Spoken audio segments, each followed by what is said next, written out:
Hey everybody, and welcome back to Hollow Knight! I wish Grubberfly's elegy applied to the nail arts. Alas, it does not. Last time, we did a bunch of minor crap throughout Hallowness that was so minor that our completion percentage hasn't even changed. It was 103% last time, and it is still 103% this time.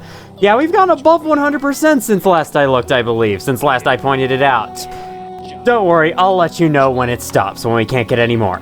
This time, despite me doing all of that stuff last time, I still ended up forgetting a couple of things. For one thing, I have 2 missing journal entries that I want to get, one of an enemy up here, and one of an enemy down in Deepness, which is going to be really annoying to go get, but I have to do it because I need to kill 8 of them, and I don't think there are 8 of them in those rooms. Anyway, I'm going to get swiftly to work by heading over to Crystal Peak. Almost said, like, Kistal Peak? Every kiss begins with Kistal Peak. I don't know. Joining me today is actually one of my cats sitting directly above me in my bed. We'll see if he makes any audible noises in this video. I'm honestly excited for that. You might hear him jumping down to the ground, might hear a meow or 2 from him. Anyway, he's there. I just feel like I should let you know this video is being blessed by the power of cat. Alright, Grim Child, you kill that Shardmite really fast. Do they have that little amount of health? I suppose when they're blocking your hits with their crystals of theirs all the time, it's hard to tell exactly how many hits it takes to kill them. There we go, I used the... Okay, alright, fine. I'll just go with the lame, boring method. I was about to bounce off your pickaxe and be cool, and then I failed, and then I continued failing, and then I decided to stop being cool and just go for it anyway. Or go for it the normal way, I meant. You know what I meant. Something like that is what I meant. What charms do I have on again? I one-shot those guys? This is the best day of my life. Oh, wow. What a limited charm build. I have like 4. Shaman Stone, Grubberfly's Elegy, and Fragile Strength. Yeah, I have 3 notches. That would explain why I don't have very many charms on at the moment. I gotta replace these. These were good for the delicate flower thing I was doing last time, but since we just got done doing that, I don't need to have these on anymore. While I'm killing these enemies in the rooms we've already been to, I may as well state a fun fact. I've been telling you the damage numbers of the nail, the nail you use as you upgrade it. Well, as it turns out, I thought that the damage numbers were randomly selected because, you know, it goes from 5 to 9 to 13 to 17. Like, what's the deal with that? Why do they feel so arbitrarily chosen? They're not arbitrarily chosen. It's just adding 4 to the damage amount every time you upgrade it. It starts at 5, goes to 9, goes to 13. Really, I should have figured this out a long time ago. I did, after all, just take a discrete math course in college, so I should be an expert on this kind of things. Alas, I am not. That is to say, I didn't realize it until very recently. I did eventually realize it, but you know. There's some strange power hidden in the crystals that grow up there in the peaks. They gleam and glow in the darkness, a bright point of searing heat in each one. They sing, too, if you listen. Very softly.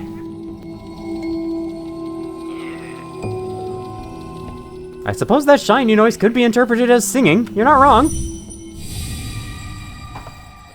Oh god, I forgot my dream gate was here. Oh man, I should have been placing a new dream gate in the intro to this video. That would have made a good one. Damn it.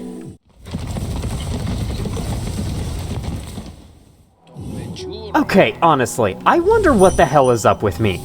Today, I mean, we'll have to see if this pans out for the rest of the video, but today I'm actually feeling pretty good about recording, and I feel like I've been commentating well so far. But I got like 5 hours of sleep, which is way less than I normally get, and I felt like before I started recording that I was about to doze off at any moment, and yet here I am doing really well, when on a day when I get like 7 hours of sleep, I can barely string a sentence together. What is actually wrong with me? I am very curious to see why. I'm gonna put on Fragile Greed, as well as an old friend. I've been wanting to Oh. Fuck's sake, there's my cat. Hello. Hello, kitty. Hold on, I gotta let him out. He just knocked something off. Cat evacuation was semi-successful. He didn't want to go at first. He was just like plopping down in the middle. Like, I thought he wanted to leave, but apparently not. I don't know. I don't understand cats. I guess we can bring out my spiders, my Weaver song, and I was thinking of putting this on, But with my charm set up the way it is now, putting this on would be an over-charming, and that would basically invalidate the whole point of the charm, which is to give me more health, so I think I'll go with something like Steady Body, because we don't use it enough. Oh yeah, we also gave Elderbug the delicate flower last time. That was awesome. Alright, I'm off to go down into Deep Nest to kill 8 of the stupid, annoying enemies that are stupid and annoying. Because they're all the way in Deep Nest, and there's no good station that goes there. God, I guess Distant Village, that's the best one, I assume, I don't know. Aha! It seems Midwife has more dialogue to say. Made a brief detour down here to see if that was the case. My good friend, you wear that bright mark of relationship. And you've met her, perhaps? Her who'd guard the mark, the gendered child. A sprightly thing, isn't she? Hail gift to the nest and the beast, and fair trade for sacrifice made. Long she's been distant. It'd do our spirits well were she to grace us a visit home.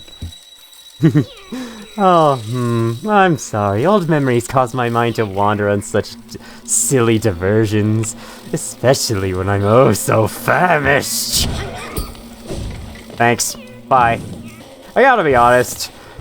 As charming as Midwife's attempts to eat you are, they make her really tedious to talk to and get the lore info out because you have to keep leaving and coming back to get her back, and then she does it every single time, and then it stops being that funny or interesting anymore.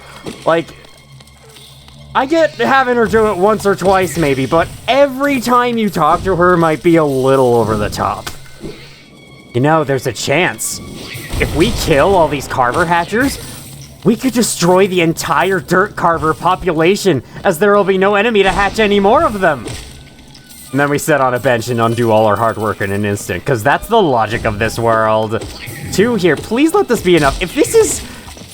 Tell me that was 7 Dirt Carver Hatchers, and now I need to go back to the bench for 1 more. It totally is, isn't it? 2 more, okay. At least it isn't 1 more.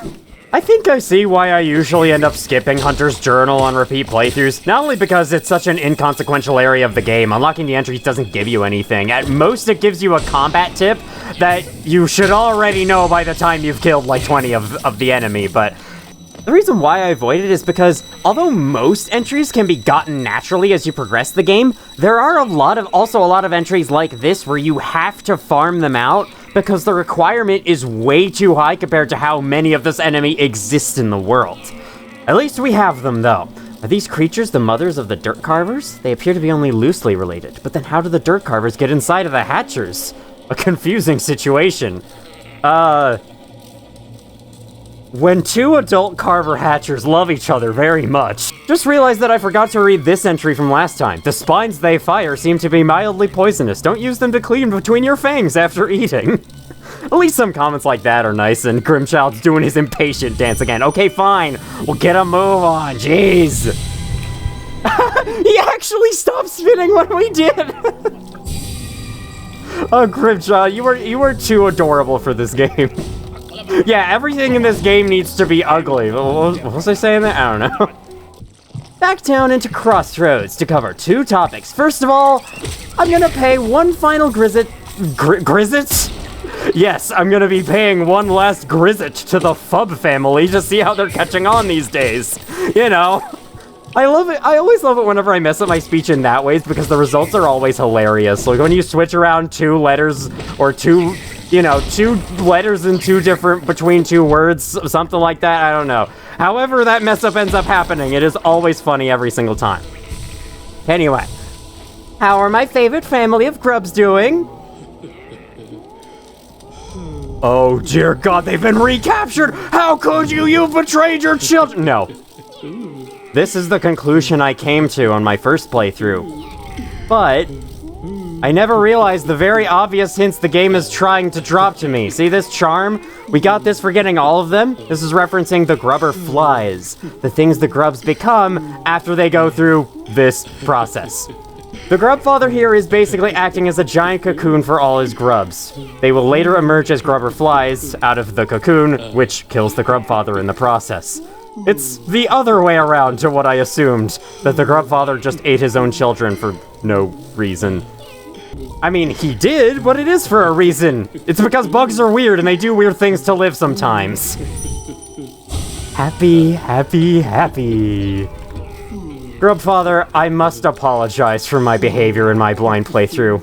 I should never have called you a monster. The game was doing everything in its power to tell me what you were doing, and I ignored all of it because, to a filthy human, it looks worse than it actually is. I will never make this mistake again. May your children become the most beautiful grubberflies ever to grace Hallownest. Alright, just needed to get that out of there. It's a secret final encounter. You have to save all the grubs and then rest on a bench and revisit the room, and that'll be what they're up to. In other news, there is yet another secret inside of this very first room. And no, it's not another cleverly hidden, relic that was right here. Had to remember the name of the item. It involves this sign. There is a very, very secret character you can find in this room upon breaking the sign and then exiting the room and returning. He has a rare chance of popping up.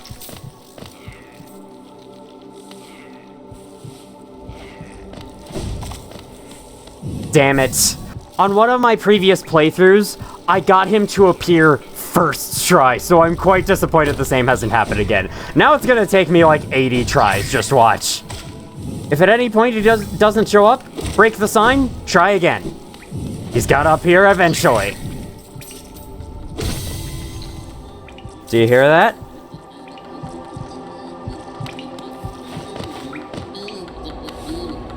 Someone's here.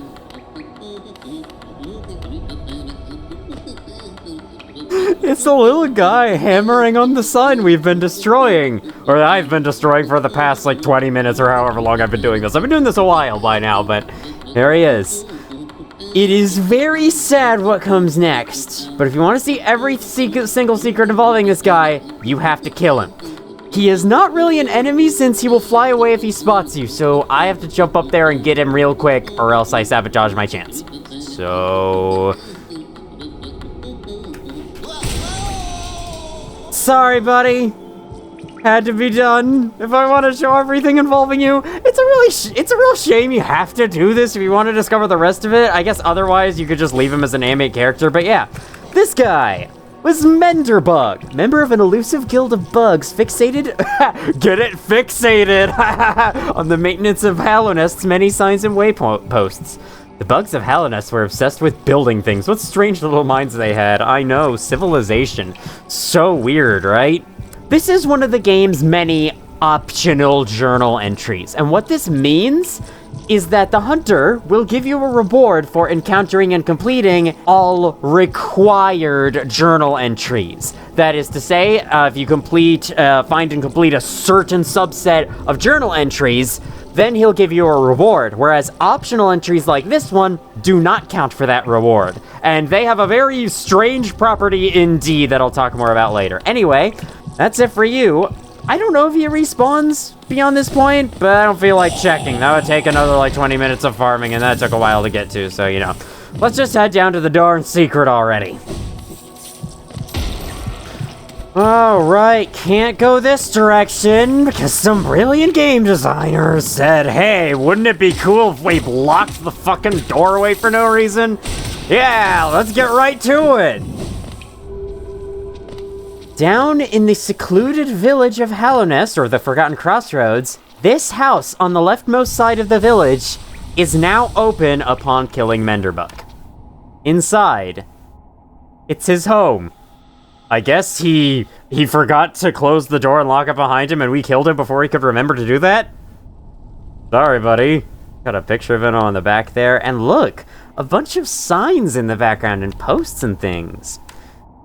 Dear, dear diary, isn't life just the most beautiful thing? Fixing signs, mending posts, let them break, I say. I'm a better mender for all that repairing.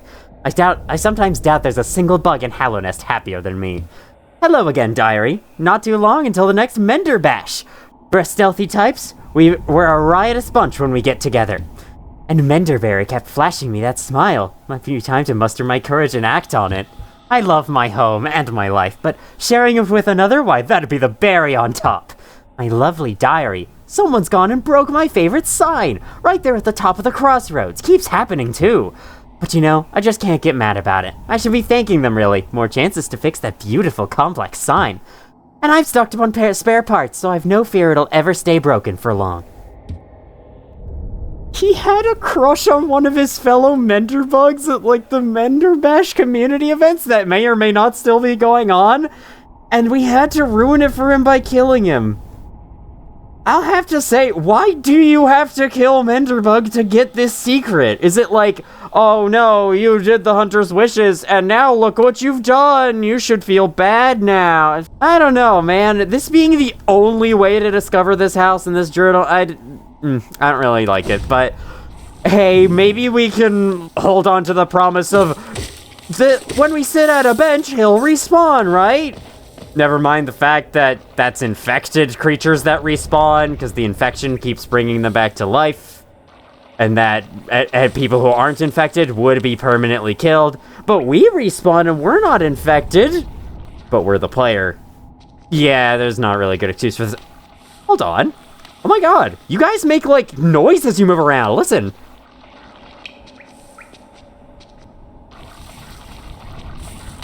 I never noticed that. They make like a sloshy liquid sound. That's interesting.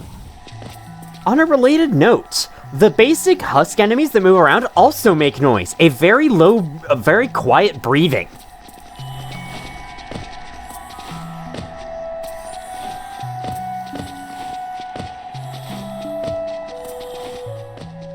You hear that going, something like that?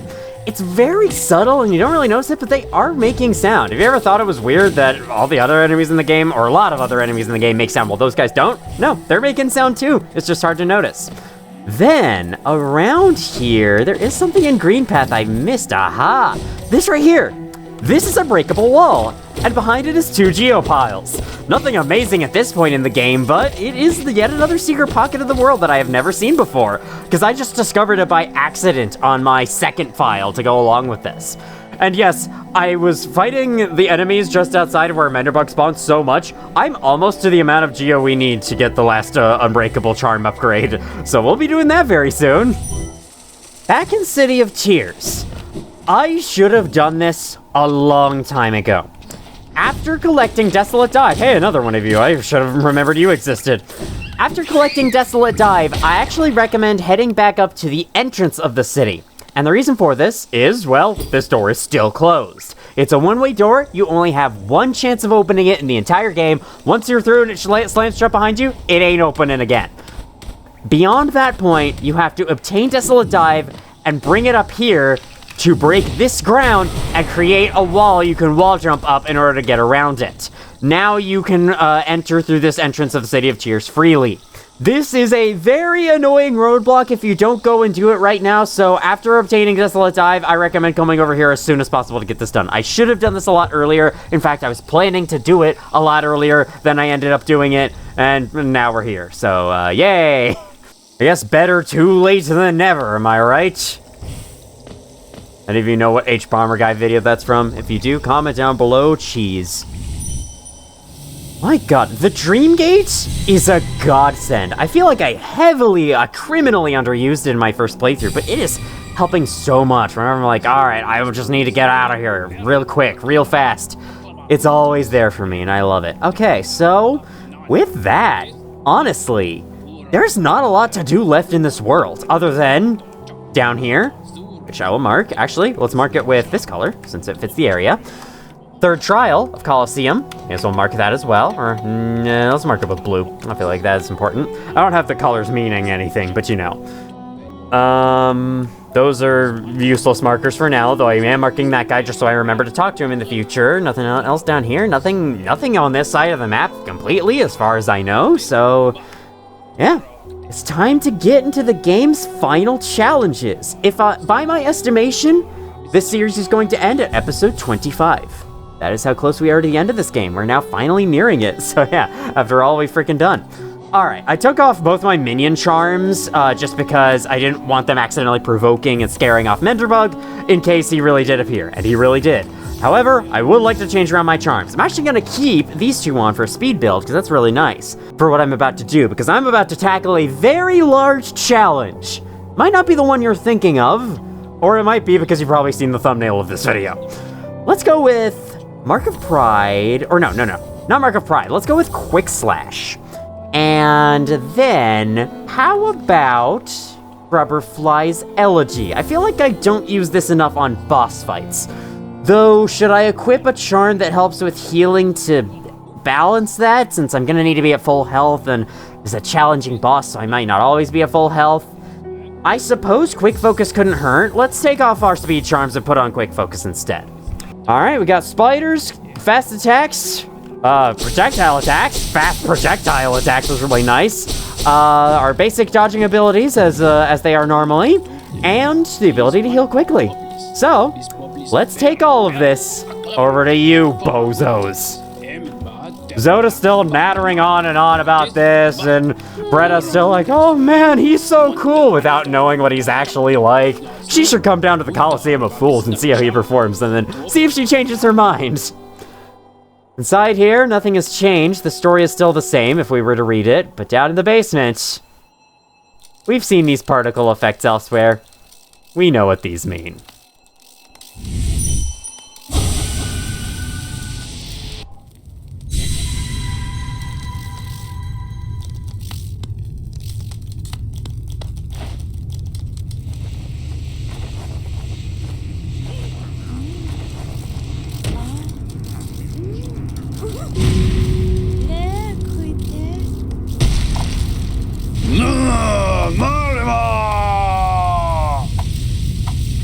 I know, right? What the fuck is this? Well, this is the, whatever adjectives were on the screen there, Grey Prince Zote, Bretta's fan fiction, like, idealized version of Zote. This is hilarious, and yet is also one of the hardest fights in the entire game. As you can see, Zote is battling us with such grace and dignity, and is somehow working in his favor. He's also spawning Zotelings, various creatures he is able to create from his mouth. I don't want to think about that any more than I have to. His sword unleashes shockwaves in both directions, one taller than the other. He jumps around, with his, crushing you with his mighty body weight. He then uses his attack from the Coliseum, except this one actually hurts, and he's much bigger, so it's easier to hit. It's easier for him to hit it. On top of that, he can, I think, teleport in the ground to kind of fake out a slam. He might do that very soon. I don't think he's done it yet. And in which case, he'll just come from the sky. Okay, when he jumps, he'll occasionally disappear, reappear from the heavens. This fight is so weird, and I love it. It is literally Bretta's fanfiction version of Zote, the Grey Prince. And you can see her getting scared every time he staggers. This fight is so great. Anyway, it's also great from a gameplay perspective. I think this is a very fun battle, even though I am almost dead. You know, it's still fun, even if it is hard. Oh god. I think the worst thing about it are the Zotelings. Any boss that has minions definitely complicates things. And this attack, when it ends, is inconsistent. It ends at a random time, and you just kind of have to see it coming, but it didn't matter because I just killed him! That was quick! Wow!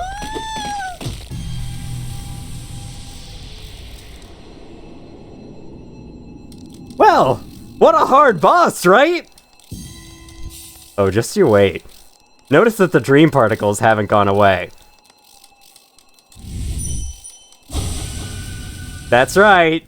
You can go back in for more. This fight is not over yet. And this is a good time to show that when you enter a dream world, your health gets refilled. So no need to heal before entering if you have soul. I guess here we go for round 2.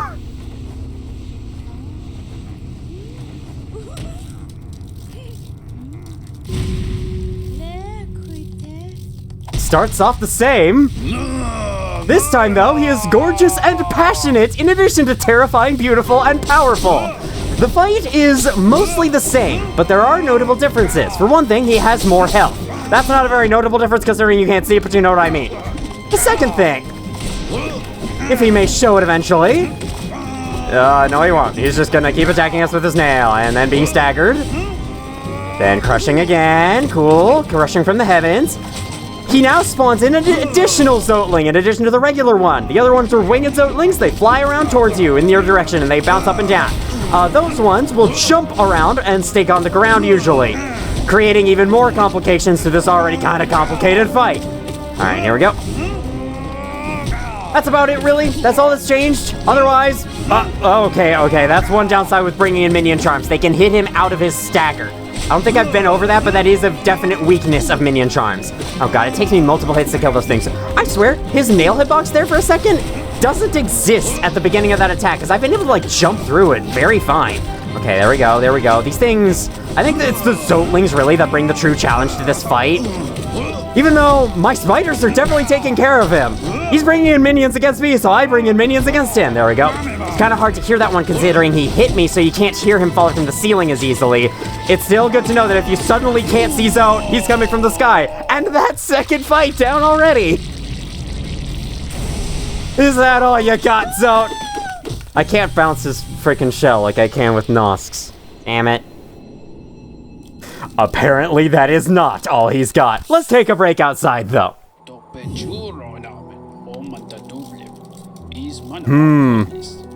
Bretta, are you starting to have second thoughts? Zote's dialogue does not change. He keeps going on about the precepts. Now he can't even talk to Bretta like this. We can, however, dream nail her from a distance. Grey Prince, your words, are they repeating? Yeah, haven't you noticed? He's gone through the list of precepts like 50 times by now. She will have this expression upon beating Grey Prince Zote the first time. You'll also be rewarded with essence upon beating Grey Prince Zote the first time, but you will not be rewarded anything on the second time's completion. So this is kind of a very, very optional fight in that way. You only really need to beat him once for any concrete reward, and then beyond that is all up to you. Grubberfly's LG wasn't actually helping that much. I'll keep going with quick focus though, and I think this time, I guess we'll bring in heavy blow so I can see more staggers. Long nail could always help, and then a one-notch charm. How about Nailmaster's Glory? Maybe I can use more nail arts on him if I remember to. I guess we can have like super fast nail attacks. That's our build right now. We got Quick Slash and Nailmaster's Glory. All right, let's do this.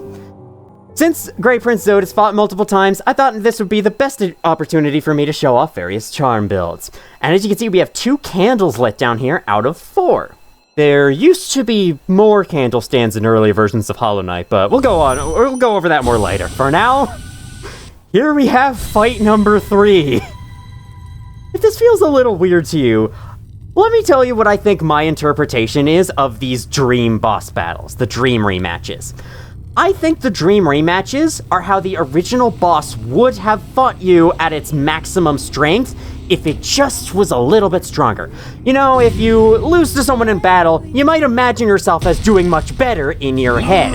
And I think that's what the dream rematches are. Even in death, their imagination of how well they would have done in their own mind lives on. And you fight by accessing their dream with the dream nail. You fight that imagined, idealized version of themselves. And then if you prove them wrong, that's when they officially admit defeat and give you essence. Or they turn into essence and like die off permanently.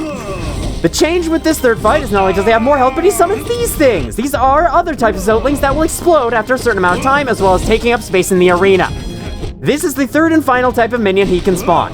After this, there will be no more changes to its attack patterns, though I think one small change with the fight that the Perpetual Noob Guide series went over that I'm not sure if it's true or not, is that apparently Zote waits less and less time in between his attacks on the later fights.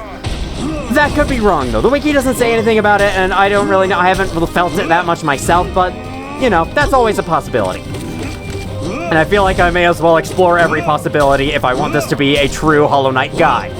All right, there we go. I think me hitting him with my spells is definitely getting him down. It's also my spiders were pitching in a lot more than it seemed like they would. Okay, there he gets staggered. It is very possible for you to stagger him, bouncing on him like that, and then have him hit you with contact damage. It's a very frequent, annoying thing that could happen. Hasn't happened to me a lot, and I'm not really sure why. All right, oh god.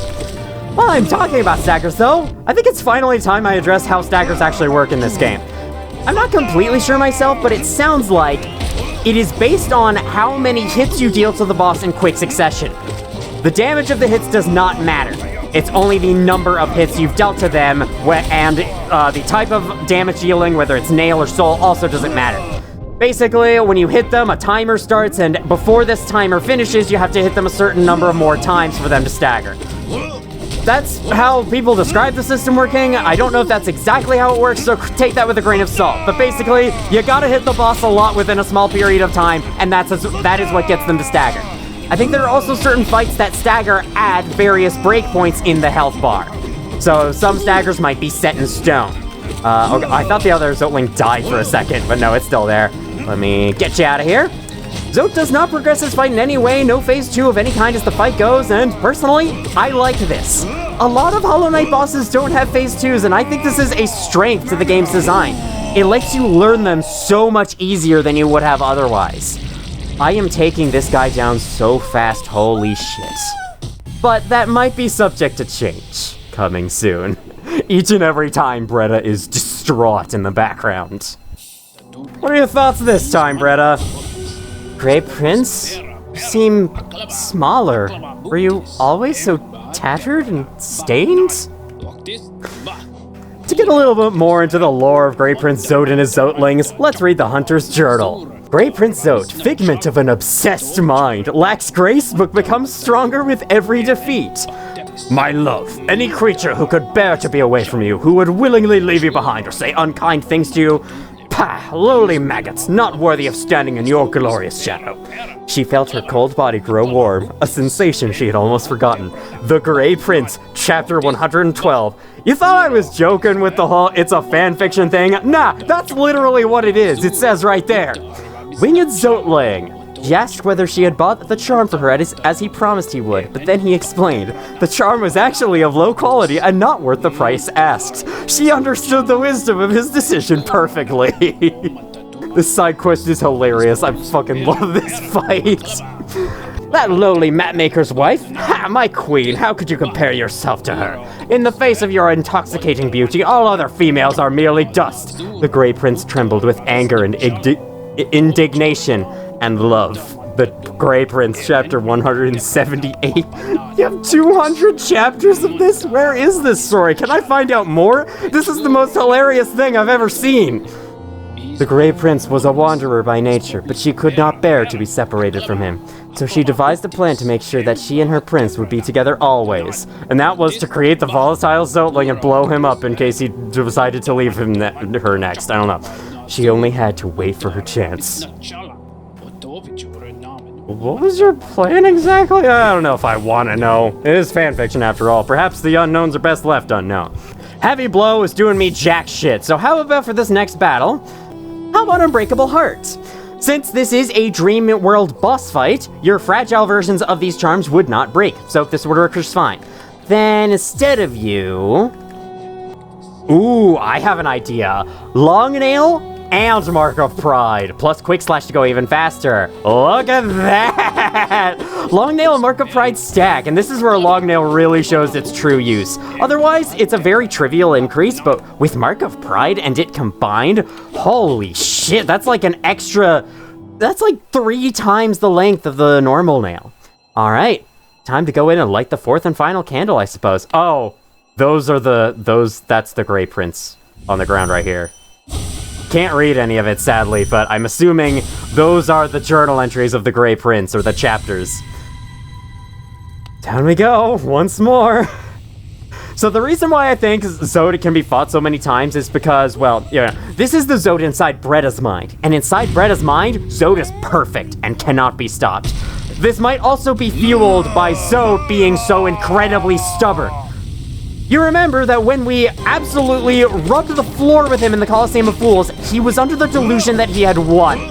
Zote is so stubborn, so bound to victory at any cost, even if it isn't truly real, that he would be the type to fight you this many times and get more and more strong each and every time. The main change with this version of the fight is, as you may have seen, he now deals 2 damage whenever touching him or when striking you with his nail, or basically whenever hitting you. His Zotelings deal the same 1 damage, however, and I don't think they get a damage increase until, well, you'll see. I mean, I did say this guy keeps fighting you and keeps getting stronger each and every time, so yeah. Zote would be the one stubborn enough to keep fighting you, even though you've bested him so many times. He would absolutely go, but this time I have this ability. So in that way, I think this works just fine. Sorry for the cut, I had a little cough moment just then, because I've been yelling a long time now, holy shit. I've been very, very into this recording session, unlike all of the previous ones. I think that's the secret. I think I do my best commentary when I'm tired. Or something, I don't know. I can never explain myself, how I work to myself or any of you guys. All right, there we go. Okay. Okay, nice. Got him like this. You need really, really fast reactions for this guy. I cannot describe how to fight him because his movements are so weird and so unpredictable. You have to fight him yourself for a while to really get him down. I am getting low on health. Okay, I need to find a spot to heal. Here's one. Uh-oh, don't get too close to that. Oh god. In case you haven't guessed, the volatile Zotelings will, on their own, deal 2 damage even before this version of the fight, since they are exploding after all, and explosions deal 2 damage. That's kind of the rule. Thank you for going the other way. You, led your shot in the wrong direction, idiot. Stomping on him seems to be insanely lucrative, but you know what isn't lucrative? Having 1 HP. Unless you have Fury of the Fallen equipped, and I do not have Fury of the Fallen equipped. Oh god, okay, here we go. Okay, we're out of range, and my quick focus, I'm feeling the pain from that now, literally. Okay, good. Not good actually, because he can hit me and finish me off right here, but it's fine. We did the same to him first. That is 4 Great Prince Zote defeats without dying. I consider that pretty good. This fight's hard. I definitely expected it to go a little worse than that. And now with all 4 candles lit, we need only to go outside to find out what happens.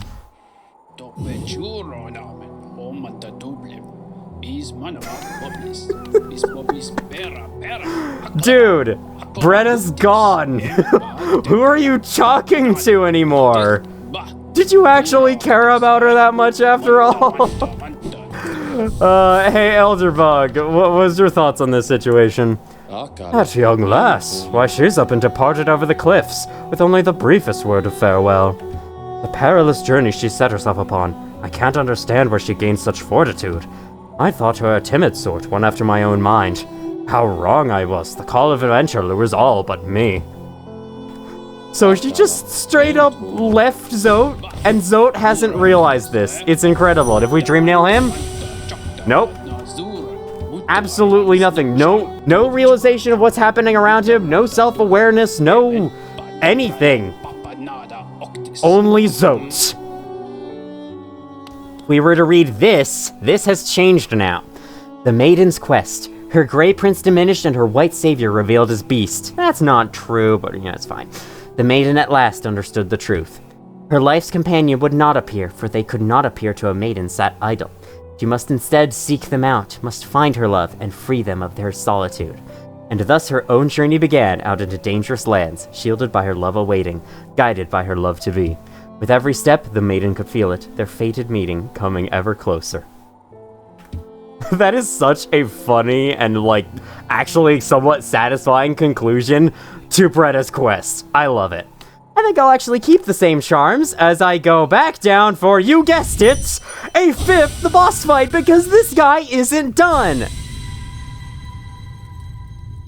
Was that you ask? When is he gonna give in? Oh, you silly. Zote never gives up. Okay, no, that's not true. It ends after 10 fights. 10 fights is the total number of times you can fight Great Prince Zote. In fact, in order to see the end of Bretta's quest as we just did, in older versions of Hollow Knight, you did have to fight him all 10 times in order to get that. Now though, after the Lifeblood update, they reduced it down to 4, which is far more reasonable if you ask me. Beyond this point, the only thing that changes about Great Prince Zote is the damage he deals. He deals 1 extra mask of damage every time you fight him. In this battle, he deals 3 masks of damage anytime he hits you, being the first and so far only enemy in this game capable of doing so. I mean, seriously, even if you overcharmed yourself to take 4 damage from heavy hits, that's 4 damage, not 3. So if you want to be super specific, this guy's the only guy capable, or only enemy capable of dealing 3 damage at this point. Not that we're gonna get a chance to see it though, because my god, this is going insanely well somehow. I don't know how. Okay, maybe not. Okay, spoke too soon. Still, though, we are able to get him there. The Stomp attack has a lot of iframes, so it definitely has a lot more use cases than you might think it does at first. It's a very underrated ability, I'd say. Just like Vengeful Spirit at the beginning of the game. Great job, buddy. Your shockwaves didn't exist. Fantastic work. Alright, let me get my stuff back, my soul. You want to be careful when you're cornered. He can just walk straight forward into you. Of course, I knew that was going to hit me. I had a feeling. Pow, pow, pow, pow. Hit him both times with that, though I don't think I got every hit on him. And I probably hit him with the weaker side of the stomp. Oh. Well, now you're seeing how quickly this fight can go wrong. As well as it may be going earlier. Oh, wow, he was about to send out the volatile Zote wings, and then it went wrong, and now everything's going wrong on my end. Oh, no. Okay. Oh, God. I love this fight, man. It's so intense. It's so thrilling. Oh, God. Hollow Knight really has the best bosses ever. You're about to see. The best bosses in this game have yet to come. Okay, oh my god, okay. Had to, okay. At least the minion will not hit me for as much. Yes! He was about to hit me just then, holy shit! Man, this is like hard pumping. I love this battle so much. It's not a very popular one, and I guess I can understand it. Some of the attacks are really hard to learn, but when you get this fight down, it is so fun. I think I'm going to switch out my charms because, yes, I think you know what I'm going for here. I think you know what I'm about to do. In all of my playthroughs of this game, I have gone to fight Great Prince Zote. All of my 100% playthroughs, that is. Even when it wasn't needed, because I don't believe fighting him gives you a completion percentage. Nope, I'm still at 103%. So, fighting this guy gives you nothing. Fighting him all 10 times gives you basically nothing. Except, like, there's one minor thing that happens, but that's it. However, I have only ever stopped at 4 fights. I have never actually gone for all 10 fights in all of my time playing this game. The reason why I am making this playthrough is not just to share new information I learned about this game after my incredible first experience with it, but also so I could take on such massive challenges as this. I am about to attempt fighting Great Prince Zote all 10 times for the first time ever. Next up is fight number 6. I have 4 to go until the last one. I think I'm going to switch out my charms before we go in, but yeah, we're going to do this. And being forward with you, Great Prince Zote is going to last for the remainder of this video. Each time, I think I'm going to go in with a brand new charm build. So let's take these off. I think I can leave Unbreakable Heart on for a little while longer. Let's bring Grimchild in for fun. Dream Shield could be great for more passive damage. You could be especially great. Shaman Stone, I don't feel like that's needed yet. Let's go with Sharp Shadow. That's a good one. I don't want to overcharm myself because he's going to be dealing 4 damage this next run. That would deal 8 damage. No thanks. So I think my last one... let's remember to use nail arts this time. How about that? Actually, I think the main problem is that there's not enough time to charge them up, and he moves around so crazily, but maybe I can let my minions attack him passively while I go for exclusively nail arts. Sure, let's try that. And as you've been seeing, every iteration of this fight has additional adjectives. Oh man, this part is so cool. Alright. I mean, I guess maybe not cool, but so funny. Oh god! The volatile Zoteling just did 4 damage to me. Okay, now those things deal 2. Oh god, oh god. Okay, so now the minions deal double damage. Now the minions deal double damage! Might need to rethink my, my strategy going into this. Oh, I'm really feeling the pinch with that Quick Slash. Quick Slash is excellent for Great Prince Zote. I think I would recommend having it. At least I can do that. No, okay, failed that. Okay. Might be best to ignore minions sometimes, except for the times when you can't. You know, very specific instructions there. Okay. I'm already at 1 hit and that almost killed me. Okay.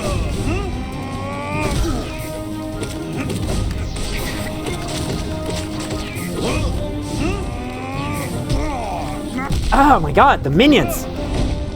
Like I said, yeah, they're definitely the most... They're definitely the hardest part of this fight. You know, okay, these charms suck. They're just distracting me. I need Quick Slash on. Sorry, Dream Shield, but I'm afraid you're just gonna be thrown aside for yet another time. This is just way too useful, and the nail arts are too slow to charge to be of any use. Let's do Sprint Master. I think having extra speed in the battle will definitely help. Now, I think Weaver Song may be a better choice for taking out the minions, just because Grimchild can only attack one at a time, whereas there's 3 Weavers, so they can attack, like...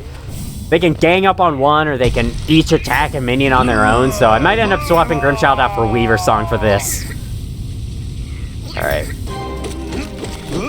There we go. See that? I'm able to land so many more hits so quickly, and that sucks. Okay. Focus. Concentrate. Score 4.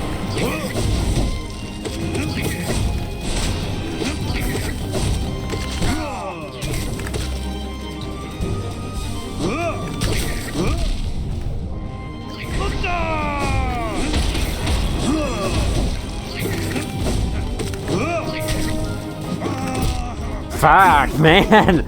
I almost dashed through him just then. That wouldn't have helped, though, because then he would have just turned around. And that attack, you can't dash through that. If you dash through him, he'll just turn around immediately. Okay, this is gonna be hard. This is gonna be hard. I mean, what did I expect, right? Oh, actually, no, it does take him a while to turn around. Okay, never mind. That would have worked.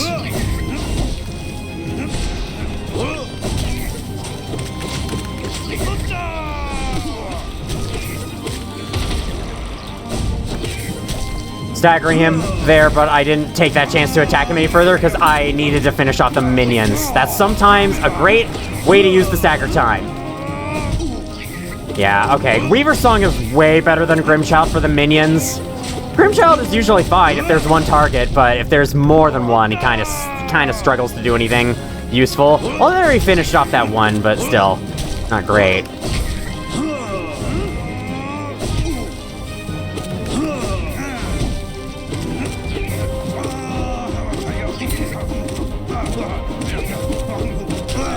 There we go. I think the game, like, it keeps being timed when I'm, like, up in the air the highest at the peak of my jump there.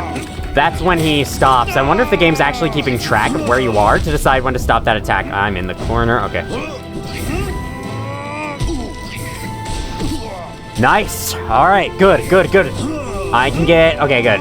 If he shockwaved there, he probably would have hit me. But he did not. See how good Quick Slash is? Gets you so much soul really quickly, you can pile on the damage really fast. So at that point, it's just a matter of killing him so quickly before he can hit you enough times. Yeah, there we go. Got him. And if it weren't for Quick Slash, there's no way I would have. This is absolutely the time to bring that charm out, if no other.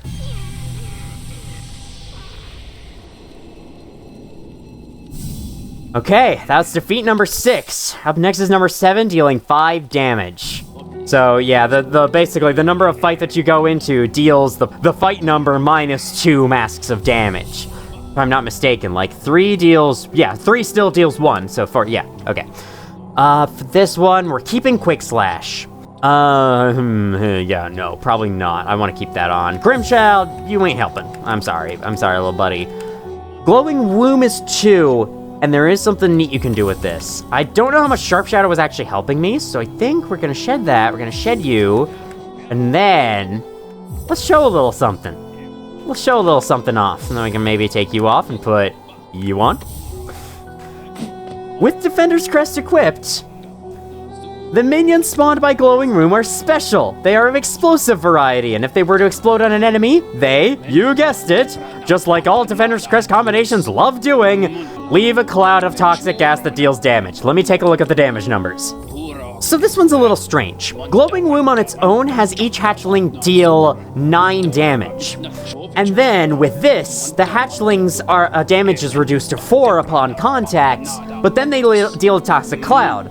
The Toxic Cloud deals an extra 5 damage. So, it doesn't change the damage amount, and if anything, weakens them? If I'm getting that right? That's what the wiki says, at least with the damage numbers. There could be something a little wrong there. I have an idea. Never mind. I had an idea, and then I remembered it doesn't actually matter. I was wanting to equip Spore Shroom because this also combines with Defender's Crest for more effects, but still, I'd have to sacrifice something for it. So I think instead of that, we're just gonna go on without it. I have already shown the combination. It's really just this combination I haven't shown, so yeah. I should try Shape of Odin one of these times. I think that could help. Anyway, back in we go. Zote. We've fought so many times at this point, so this time I will hold nothing back. Sensual is a disgusting way to describe yourself. So you know what I'm gonna do? I am going to shit yourself!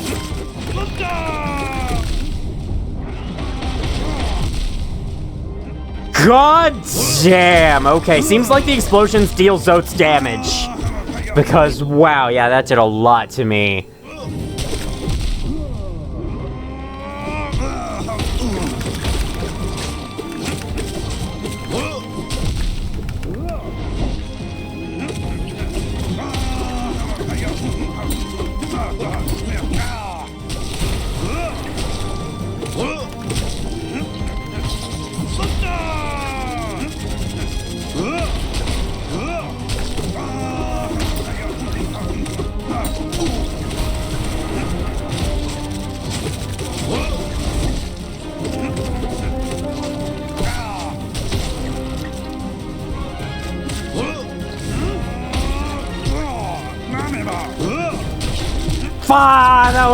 That was going so good! Oh, man. Now, the fact that I was remaining at 1 health there for a while might give you an idea to some way I can help myself. But I think I'll come back to this if I end up struggling too much or on later variations of this fight.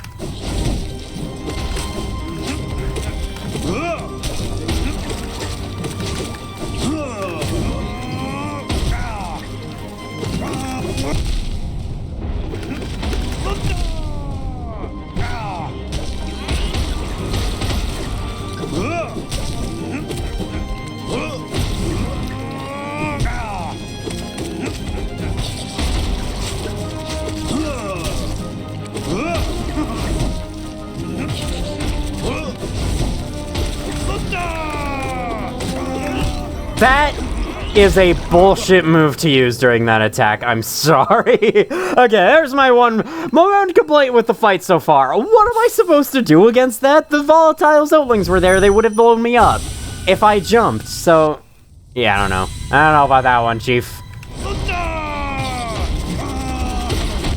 Seriously, man, what am I supposed to do there? What was I supposed to do there? You can hit the volatile Zotlings, but that just makes them explode sooner. If you drain their health, they just explode. So you can't, like, clear them before they do. You can push them with your hits, but I don't know how good that does. Alright, I was mainly putting this charm on for that meme, but now that I'm seeing how little effectiveness it is, I think I'm gonna switch out for something else. Instead of you, Weaver Song. That'll be much better. And then we can actually keep Fluke Nest. Let's put on... Nope, never mind. I guess Sprint Master, I need you back.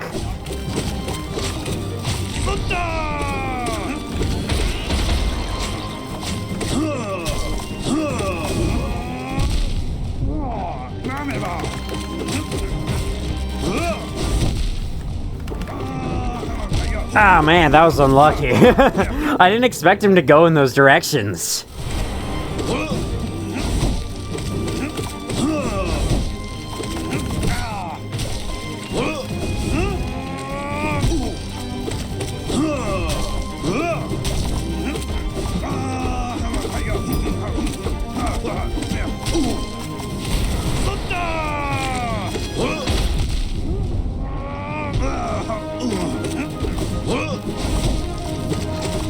No, don't dash. That's not what I wanted you to do. Oh, man, I pressed the wrong button. I panicked and I pressed the wrong button.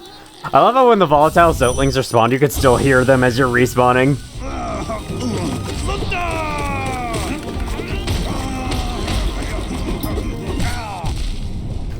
That's what I was talking about. If you get a stagger while bouncing on him like that, it sucks.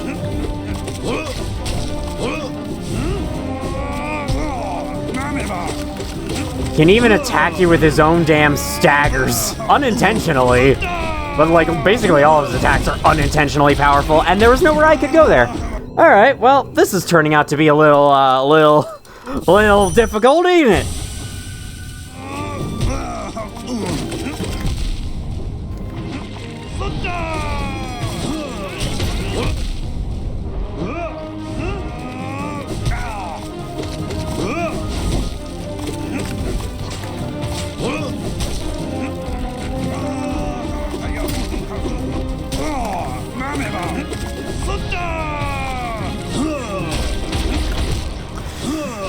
Those volatile Zotelings kinda suck. I think I might not be the first to say it, but they limit your movement completely, and then when he does an attack that, like, shockwaves the ground, and I have nowhere to jump because the air is gonna be filled with explosions, the fuck am I expected to do?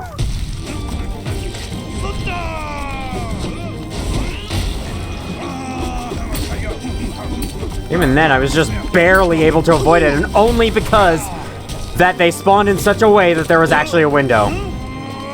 A window to dodge damage. Because otherwise, there wouldn't have been.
No! Fuck! I pressed Windows key!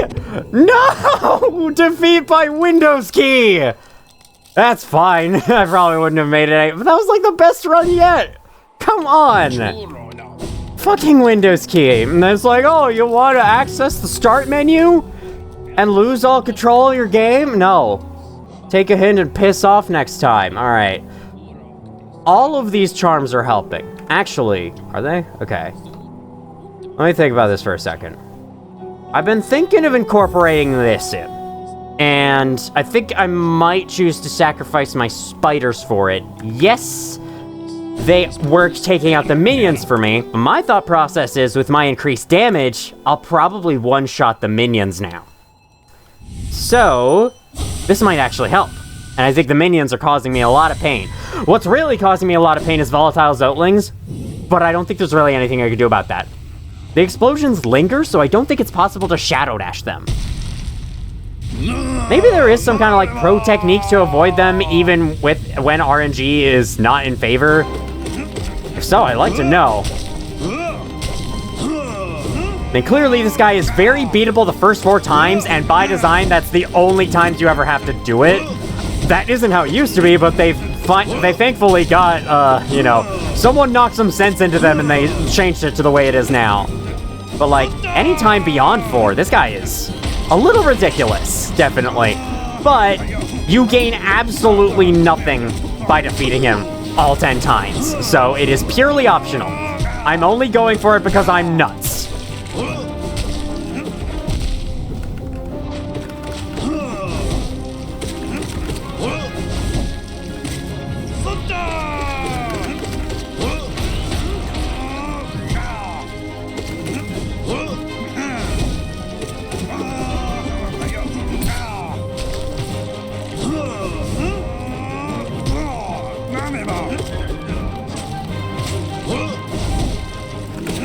Yes, I one-shot the minions now. God. This dude better be happy that he's charming. Better be thankful that he's charming. Or else this will be the most frustrating fight. I did it! Alright. Yeah, that has to be strength, so... you know, number 1 charm to bring to this fight, or, you know, top 10 charms to bring to this fight. Number 1, I guess we're doing this in the reverse order. Quick Slash. Number 2, Fragile Strength, or Unbreakable Strength. If it's fragile, it doesn't matter, it's a dream world, it doesn't break. Number 3, probably Fluke Nest, or some kind of soul damage boosting charm, etc., etc. Okay, Fragile Heart's also good, but there's one thing about it. I think when we get to the last fight, I'm going to be swapping this out for a certain other charm. Even if it does mean lowering my health, well, let's just say, the amount of damage he's going to do by then, Fragile Heart won't make a damn difference. In fact, it might not be making a difference anymore. Let's see, this is fight 8, so he'll be dealing 6 damage. Yeah, Fragile Heart isn't going to make a difference at this point. In that case, I should probably consider swapping it out for some other 2-notch charm. Perhaps Shape of Wood. Well, once I die the first time in this battle, I will most certainly do that. Fearless! I mean, true! That's the one actually accurate adjective in that list! Oh, fuck you. Okay, okay.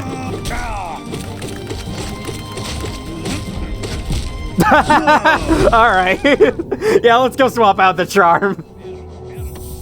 Shape of Un. This will allow me to heal easier. Man, imagine, if we overcharmed right now, he would literally be one-shotting us. And aside from this battle, and one other instance, potentially, or 2 other instances, there is no instant kill whatsoever in Hollow Knight. If you haven't noticed, like, we've always been guaranteed to have multiple hits on everything. There's never been anything that's just killed us outright until now. As this fight progresses, it could potentially kill you outright if you don't have all the health upgrades by this point, which is why I recommend getting them first. I also might recommend getting all the nail upgrades at this point. I have all the pale ores right now, so if you're following along with my playthrough, definitely go do that. It's a good idea. Should be considered.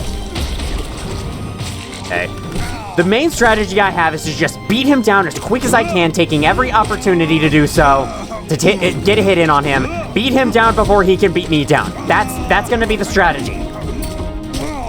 It's really all you can do when the enemy's dealing this much and is this crazy in their attacks. Here we go.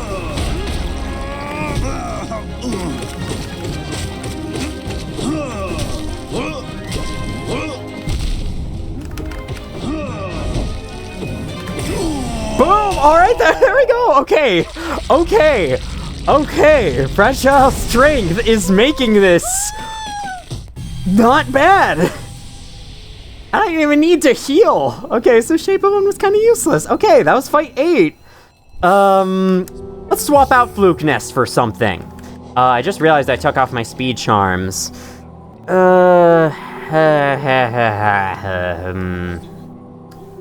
You and you. Yeah.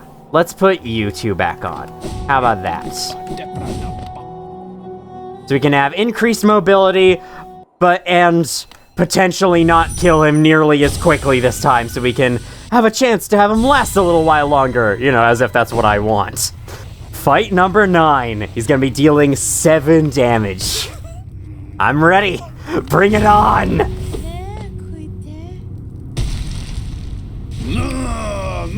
Invincible! I think that's his last adjective, because that's all the room on the screen that there is.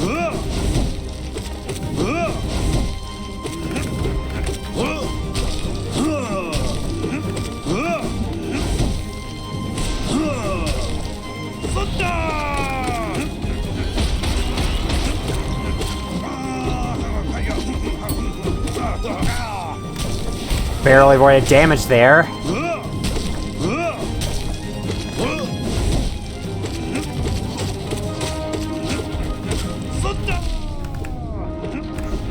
Fuck. Okay. Yeah, like one little mistake gets me killed now. It's kind of like a Souls game boss in that way, because, you know, Hollow Knight bosses, they don't deal a lot of your health of damage compared to Souls game bosses, which can do, like, you know, 2/3 in one shot. And so in a Souls game boss, like, one mistake can get you killed, and so this is kind of that experience in Hollow Knight, and it's exciting that way. But it's also a little bit frustrating, because you can tell the game wasn't exactly built for it. But it's fine. This fight's fun. I'm willing to fight it. Okay. Do I take that back? No, I don't. This fight's fun. Pretty sure even the final upgrade of the nail wouldn't be able to take out his minions in one hit. So you do have to have strength on if you want to end a late nail upgrade, late stage nail upgrade, if you want to kill his minions in one hit.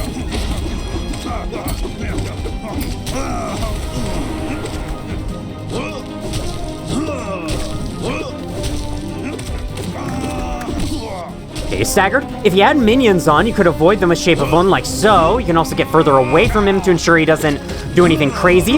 Then again, he could just jump right over your position because that's just something he does. Okay, got him. I heard the stab. Okay, I thought he was going for the...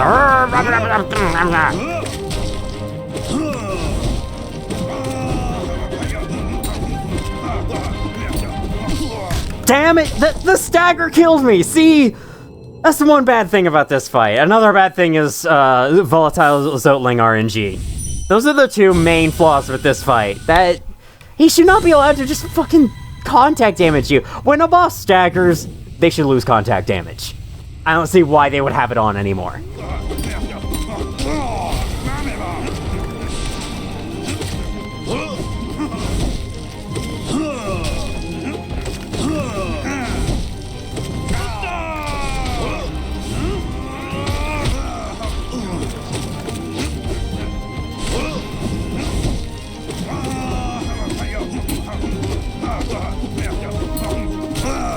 Might be wise to bounce on his nail if you feel like he's going to stagger. Avoid damaging him there. Wait for him to fall down on his own and then do the stomp. I think that's what I'll do from now on. He hasn't staggered in a while, and he's doing that attack. Don't bounce on him very much. Oh god, bad mistake. The last mistake.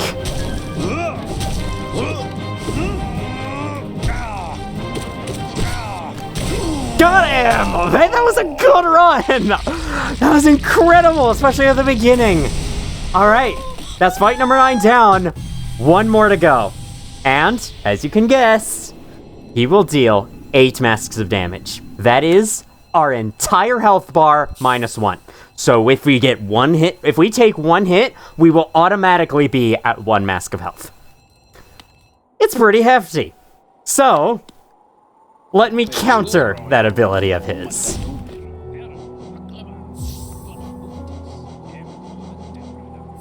It's time. It is time for Fury of the Fallen to shine. Let's do this. We have Fragile Strength boosting us, we got everything else, and then Fury of the Fallen will do even more than that. This guy's gonna fall so fast, he's not even gonna know what's hit him. Alright. I actually am wanting to be hit here to get full effectiveness out of this build. So, I hope I get hit. Please hit me. Might even do one on purpose. Alright, yeah, no extra adjectives, huh? You're all out. This is it. Final fight.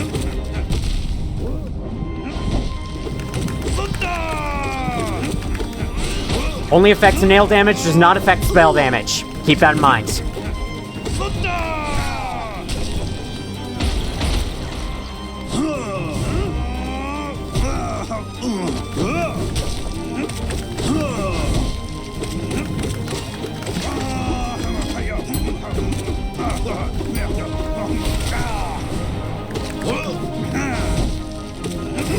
Boom! Yes! Boom! Yeah! Fuck you!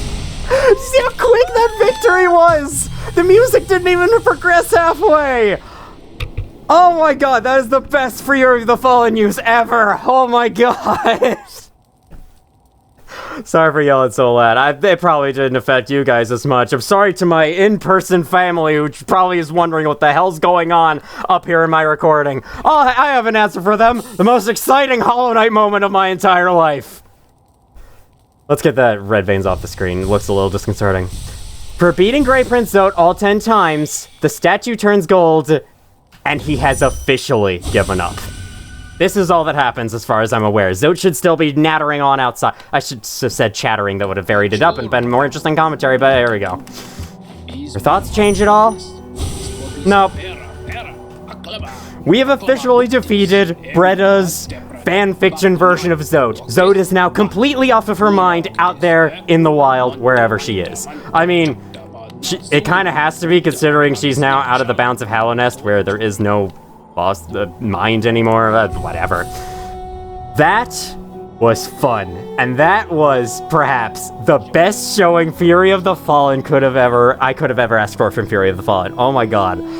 Alright, and that's not where the exciting, heart-pumping, challenging bosses end. Next time on Hollow Knight, we got 2 more to do, and then, beyond that, I mean, it's just the Colosseum Trial and the Secret of Ancient Basin, and then whatever goes on from there. So, until then, thank you all for watching if you did, and as always, I will see you all in the future.